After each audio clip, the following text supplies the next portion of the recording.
আসসালামু আলাইকুম। বিসমিল্লাহির রহমানির রহিম। আমি বাংলাদেশ পুলিশের একজন কর্মকর্তা এসআই মাসুদ রানা। আমি আপনাদের কাছে কিছু তথ্য তুলে ধরতে চাই, যেটা বাংলাদেশের মানুষ অনেক দিন ধরেই জানে না, বা তারা এই প্রশ্নের উত্তর খুঁজছে অনেক বছর ধরে, কিন্তু কোনো উত্তর খুঁজে পায়নি। আজকে যাকে সেনাবাহিনী থেকে অব্যাহতি দেওয়া হলো, মেজর জেনারেল জিয়াউল হাসান, যিনি এনটিএমসির প্রধান ছিলেন এবং তিনি র্যাবের অতিরিক্ত পরিচালক ছিলেন। অতিরিক্ত পরিচালক অপারেশন। তিনি মেজর থাকতেই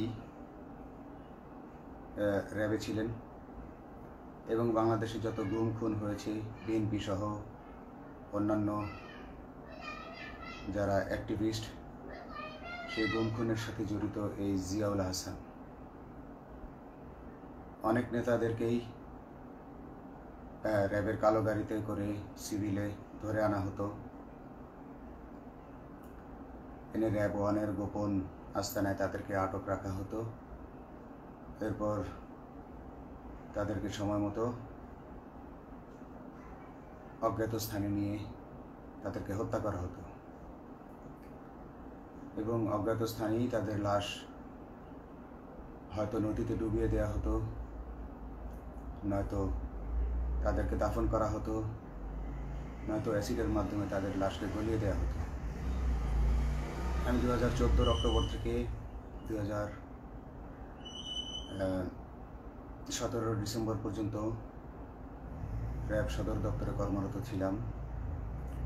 তখন র্যাবের ডিজি ছিলেন বেনজির, যিনি আজকে দেশের হাজার হাজার কোটি টাকা চুরি করে, পুলিশের হাজার হাজার কোটি টাকা চুরি করে পালিয়ে গেছেন বিদেশে। তো আমি দেখেছি অনেক মানুষকে কিভাবে অন্যায়ভাবে গ্রেফতার করে নিয়ে গুম করে রাখা হতো। আমি রিসেপশনে ডিউটি করতাম। গুম হয়ে যাওয়া মানুষের স্বজনেরা আমার কাছে আসতো, কিন্তু আমাদেরকে কঠোর নজরদারিতে রাখা হতো। সিসি ক্যামেরার আওতায় ছিলাম, তাদের সাথে আমরা ওভাবে কথা বলতে পারতাম না। তাদেরকে কোনো তথ্য দেওয়া নিষেধ ছিল আমাদের জন্য। কিন্তু তাদের স্বজনরা আসলে এসে যখন এখানে কান্না করতো, আমি নিজেকে ধরে রাখতে পারিনি। আমি অনেকের স্বজনকেই তাদের স্বজনের, গুম হয়ে যাওয়া স্বজনের পরিণতির কথা জানিয়ে দিতাম। বিশেষ করে যাদেরকে মেরে ফেলা হতো, খুন করা হতো, তাদেরকে আমি খারাপ সংবাদটা দিতাম না। কিন্তু যাদেরকে বন্দি করে রাখা হতো, যেমন বিএনপি নেতা সালাউদ্দিন আহমেদকে যখন অ্যারেস্ট করে আনা হলো, তিনি অ্যারেস্ট করার সময় ধস্তাধস্তিতে মাথায় আঘাত পেয়েছিলেন। তাকে র্যাব ওয়ানের গোপন কক্ষে আটক করে রাখা হয়েছিল দীর্ঘদিন। এরপর তাকে এক সময় ভারতে পাচার করে দিয়ে আসা হয়। তাকে অজ্ঞাত কারণে হত্যা করা হয়নি।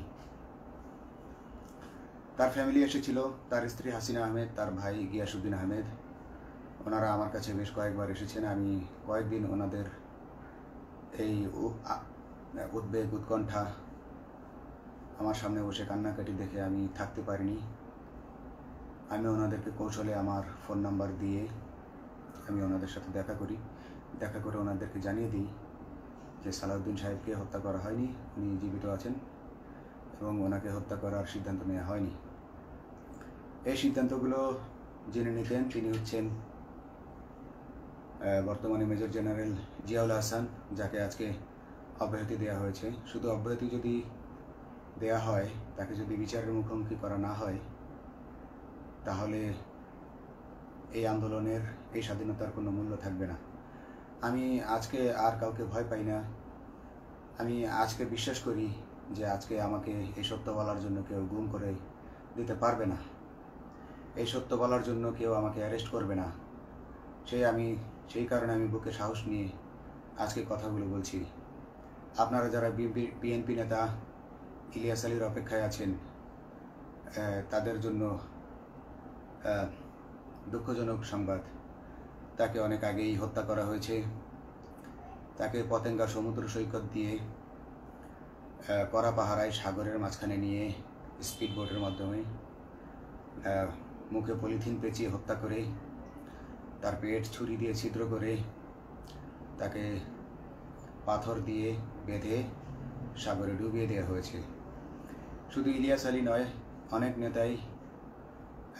অনেক নেতার সন্ধান যারা আজও পাননি। কিছু মানুষ তো ঘর থেকে উদ্ধার হয়েছে, কিন্তু যাদেরকে আপনারা পাননি তাদের সবার এই করুণ পরিণতি হয়েছে। আমি যদিও তারা এই কাজগুলো অতি গোপনে করত এবং র্যাবের অন্যান্য শাখার কর্মরত কর্মকর্তা কর্মচারীরা এটা জানতো না, কিন্তু আমি অত্যন্ত বিচক্ষণভাবে আমি এই খবরগুলো নিতাম, কারণ আমি জানতাম এগুলো একদিন আমি প্রকাশ করতে পারবো। এবং এই দিনটার অপেক্ষায় ছিলাম আজকে এত বছর, মানুষের কাছে সত্য প্রকাশের। বাংলাদেশের মানুষ জানুক যে কারা খুনি, কারা এত মানুষকে গুম খুন করেছে, এই দেশ থেকে এই দেশে ত্রাসের রাজত্ব কায়েম করেছে। তারা মাদকের ক্রসফায়ারের নামে যে হত্যা ট্র্যাডিশন চালু করেছিল, এই ট্র্যাডিশনের উদ্দেশ্য ছিল বিরোধী দলের লোকজনকে হত্যা করা। কারণ পুলিশ এবং সেনাবাহিনীর অনেকেই মানুষ হত্যা করতে ভয় পেত, তারা এটাতে অভ্যস্ত ছিল না। অনেকেই অনেক সাহসী, কিন্তু একটা মানুষকে হত্যা করার পর তারা আর ঘুমাতে পারতো না, তাই তারা এসব কাজ করতো না।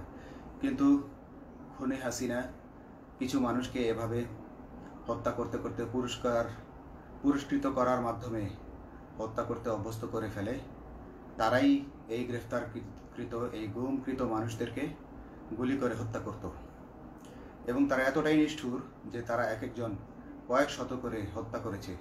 এবং এই মানুষগুলোর সংখ্যা বেশি নয়, কারণ সবাই লাশ দেখতে পারে না। একটা মানুষকে খুন করার পর লাশের যে ছটফটানি এবং মাথায় গুলি করার পর মাথার যে বিকৃত অবস্থা, এই জিনিসগুলো আমাদের অনেকেই আমরা সহ্য করতে পারি না। তাই আমাদের মধ্য থেকে কিছু হায়নাকে বেছে নিয়ে তারা একটা টিম গঠন করে, তাদেরকে র্যাব সদর দপ্তরে বেনজির আহমেদ প্রতি মাসে পুরস্কার দিতে ডাকতেন। এবং প্রত্যেকটা র্যাবের বিভিন্ন শাখায় এরকম দু একজন রাক্ষস ছিল যারা মানুষকে শ্যুট করত, গুলি করত, হত্যা করত এবং গুম করত। তারা এখনো আছে। তাদেরকে আমি নতুন সরকারের কাছে দাবি জানাবো, তাদেরকে বের করতে হবে, তাদেরকে বিচারের আওতায় আনতে হবে। না হলে এত শহীদের বিনিময়ে যে ফ্যাসিবাদ থেকে, যে স্বৈর শাসন, যে খুনি হাসিনার হাত থেকে আমরা মুক্তি পেয়েছি, সে মুক্তির প্রকৃত মূল্য আমরা পাবো না, প্রকৃত স্বাদ আমরা পাবো না। এই খুনিদেরকে বের করতে হবে, এই খুনিদেরকে বের করে আইনের আওতায় আনতে হবে। বাংলাদেশ পুলিশ কখনোই গুলি করতে অভ্যস্ত ছিল না। আপনারা জানেন একসময় পুলিশ যে গুলি করতো না, এটা নিয়ে অনেক ব্যঙ্গচিত্র ছাপা হতো পত্রিকাগুলোতে, যে গুলি না করতে গুলি খেলনার বন্দুকে পরিণত হয়েছে। তো কিন্তু সেই নিরীহ পুলিশকে রক্তপিপাসু হিসেবে শেখ হাসিনা তৈরি করেছে।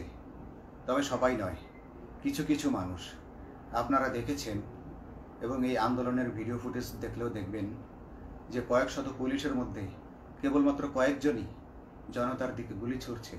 তো আপনারা ঢালাওভাবে পুলিশকে আপনাদের আক্রমণের নিশানা বানাবেন না। নতুন সরকার অবশ্যই এর বিচার করবে। আমি আশাবাদী নতুন সরকারের কাছে। তারা যদি আমার কাছে কোনো তথ্য চায়, আমি তথ্য দেব ইনশাল্লাহ। এবং এই খুনিদেরকে, এই রাক্ষসদেরকে বের করতে হবে। প্রতিটি গুমের, প্রতিটি হত্যার সুষ্ঠু তদন্ত করলে এগুলো বের হয়ে আসবে বলে আমি আশা করি।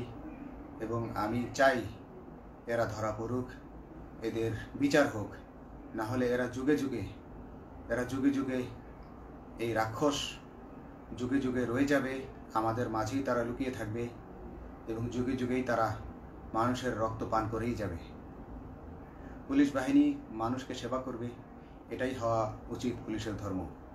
পুলিশের ধর্ম হবে মানুষ, পুলিশের জন্য, পুলিশ মানুষের জন্য। উন্নত রাষ্ট্রের পুলিশ মানুষ যেভাবে পুলিশকে ডাকলেই পুলিশ 5 মিনিটের মধ্যে ছুটে যায়, তাকে সাহায্য করে। আমরা বিভিন্ন ভিডিওতে দেখি যে পুলিশ হাঁসের বাচ্চাকে রাস্তা পার করে দিচ্ছে, একজন অন্ধ মানুষকে রাস্তা পার করে দিচ্ছে। বাংলাদেশের পুলিশ এমনটাই করতে চায়, আমরা এমনটাই করতে চাই, কিন্তু সেই পরিস্থিতিতে আমাদেরকে রাখা হয়নি। আমাদেরকে রাখা হয়েছে দৌড়ের উপর, আমাদেরকে রাখা হয়েছে বিভিন্ন অন্যায় কাজের উপর, বিভিন্ন অন্যায় আদেশের উপর। কেউ যারা মেনেছে তারা ভালো ভালো জায়গায় পোস্টিং নিয়ে থেকেছে, যারা মানেনি তাদেরকে খারাপ জায়গায় পোস্টিং দেওয়া হয়েছে, কারো চাকরি হয়ে হারিয়েছে, কাউকে সাসপেন্ড করে রাখা হয়েছে। আমি নিজেও একজন এমন বৈষম্যের শিকার, অন্যায় মিথ্যা মামলার শিকার হয়ে আমি নিজেও বর্তমানে সাসপেনশন অবস্থায় আছি এবং এই সাসপেনশন অবস্থায় থেকে আমি আল্লাহর কাছে শুকরিয়া জানাই, কারণ এই সাসপেনশন থাকার কারণে আমি ছাত্র জনতার আন্দোলনের সাথে সংযুক্ত হতে পেরেছি।